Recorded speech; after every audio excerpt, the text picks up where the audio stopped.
What's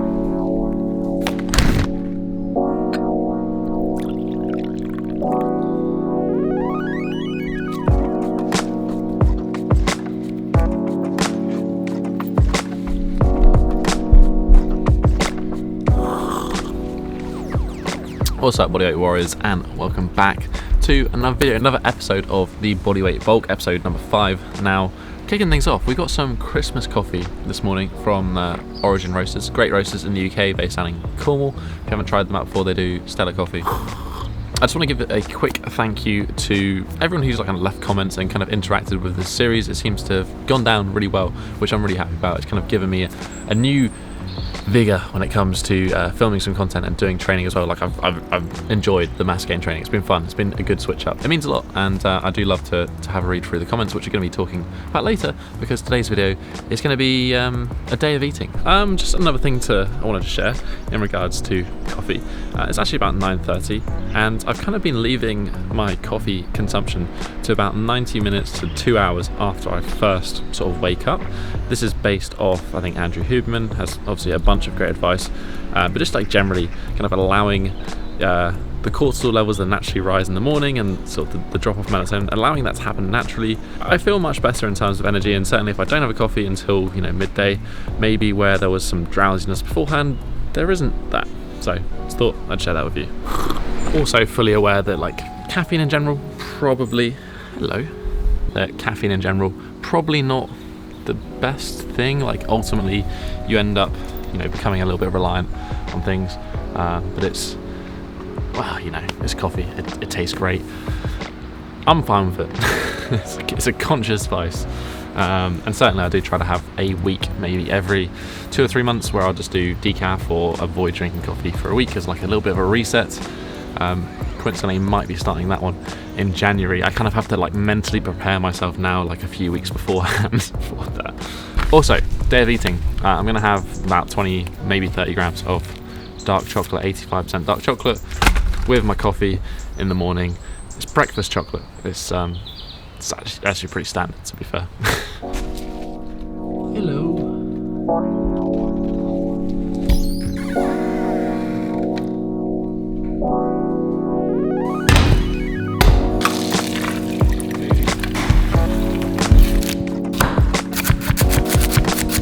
Uncle Roger liked his chopping technique. Very smooth, very good.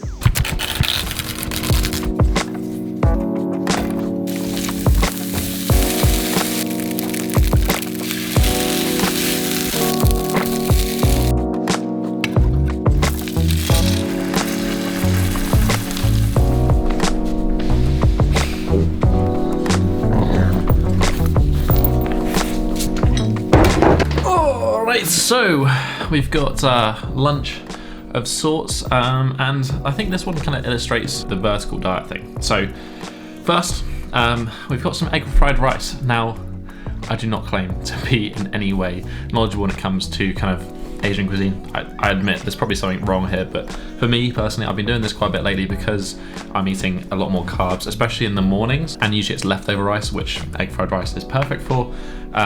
It's like a tasty way of having carbs and then something else. So egg fried rice, 3 eggs, also got a can of sardines on top for some omega-3s, a little bit more protein, but mainly for the omega-3 aspect of the side of things, and then some carrot, onion, and peppers. So some simple veggies, some micronutrients, and then obviously the micronutrients in the egg as well, things like choline, as well as a lot of all the other fatty acids, vitamin A, etc. that is in eggs.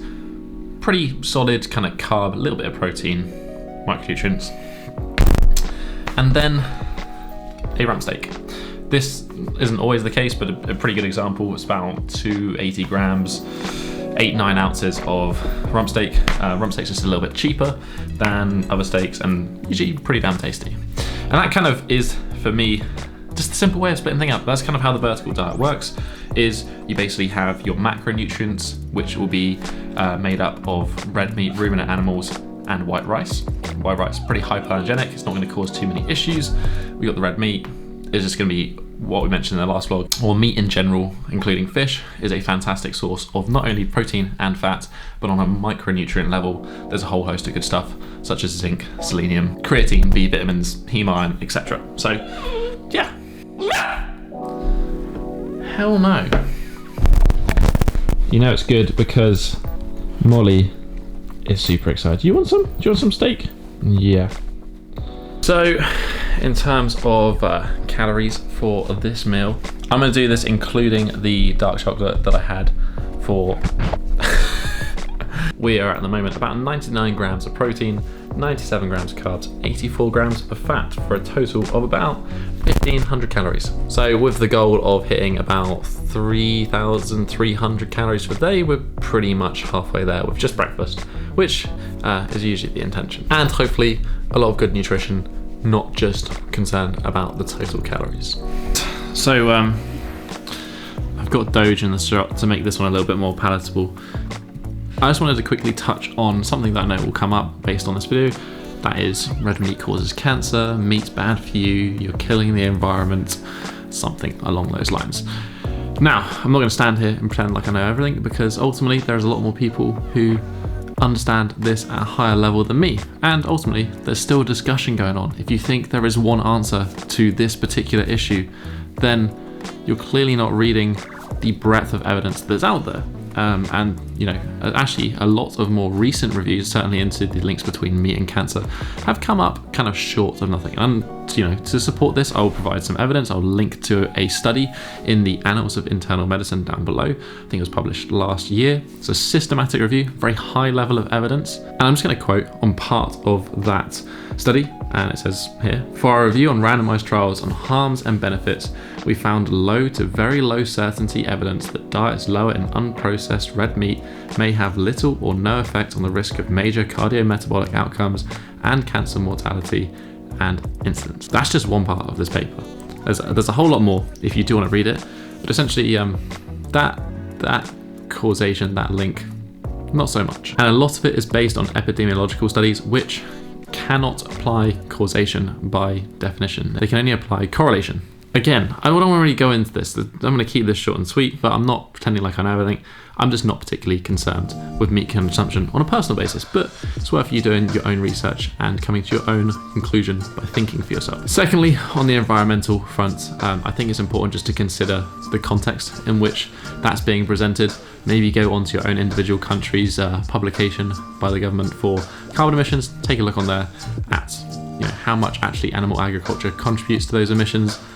Short answer is a very small amount in comparison to heavy industry, energy production, transportation. There's many other things that we can do, many other changes in our lifestyle and our consumption as people that we can do that's going to have a far more significant impact on those outcomes than not eating meat. I am much less concerned from the cows that I know are fed on pasture that come from 10 to 15 miles down the road from me than air freighting avocados from Peru in the middle of the winter to the UK. Just something to think about. If you're still feeling angry, here's a sleeping Doge to make you feel better.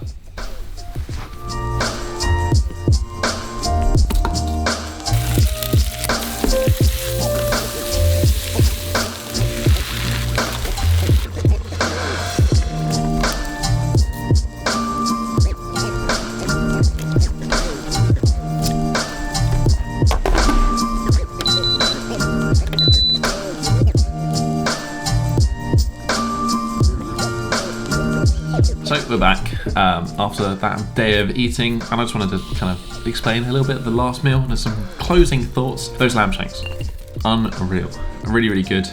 When you pulled them out, like just the meat falling off the bone. One of the reasons that I love those pressure cookers. The other thing that I like about cooking those meals in bulk, I did 4 lamb shanks. That's 4 meals for me at the end of the day. It did last me like the next 2 or 3 days.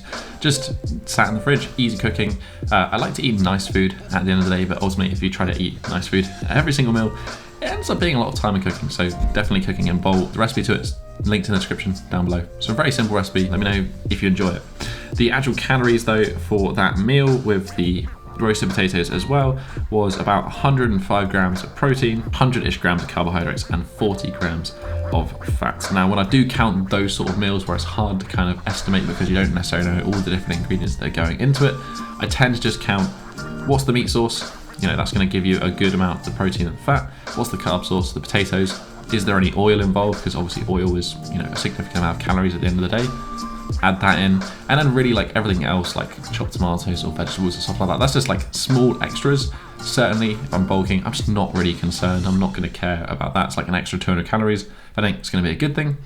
If I was maybe cutting, then I would be more conscious about kind of what was going into that. But at the end of the day, I very, very rarely count calories. I really only do it for these videos as, you know, it's a good way for me to check in on myself and see what I'm eating, but then also maybe it's helpful for you to see kind of how I'm splitting up meals. Ultimately, I went and did a couple of years of like strict calorie counting where I would count calories every single day, and you end up just eating weird meals. You might eat real food, then you might just have like a bunch of rice cakes on the side because you're short on carbohydrates or something random, and I'm like, I just want to eat normal food. I did also have for some dessert as well, because I knew I was probably a little bit lower on what I should have been eating that day. I had a tub of Greek yogurt, a pear, and then some almond butter and honey. So a nice simple dessert, basically fruit and yogurt. That kind of seems to be the go-to at the moment, but a lot of the time just the shop in Tesco's or whatever, like a pudding pot or something like that, because you've got to enjoy these things at the end of the day, and if you can't have some naughty things while you're bulking, then like why not? It's such a fraction of your daily calories. I don't think it's an issue. So finishing up, total for the day around 3,300 calories. So that puts me in that kind of range that I mentioned before, and about 300, 500 extra calories a day for the kind of leaner, less of a dreamer bulk, less of a, you know, eat as much as I can and more like looking to gain that lean mass. And that was split up. There's about 229 grams of protein, although I think it was probably closer to 200, and the rest is just from those secondary sources. 244 grams of carbs and about 150 grams of fat. So pretty standard meal. And as I said, I don't change that on rest days. I sometimes have days where I eat a little bit less, just out of, you know, oh, I've got a busy day, just haven't got time to cook, or just forget to. It happens. Right, so I'm presuming this is angled right. I'm going to close off the video here. I was going to answer some questions from the previous video in this one, but I think I'm going to do an entire video, and I'm just going to go back through the comments that have been done on previous videos and kind of just answer the questions that people have, because I haven't always got time to reply to them in the comments themselves. So if you have anything you want to share, I'm sure there's already going to be plenty of comments based on the content of this video, which is always somewhat controversial. By then. If you haven't already, leave a comment in the comment section down below. I'll do my best to read, reply, and then hopefully in the next video we'll kind of cover that sort of stuff. If you enjoyed this video, hit that thumbs up button and support the channel. Right next to it is that subscribe button if you're joining the Bodyweight Warrior Tribe. Don't miss out on any more future videos of this bulking season, or just any videos in general. Other than that, I'll catch you next one. Have a strong week, and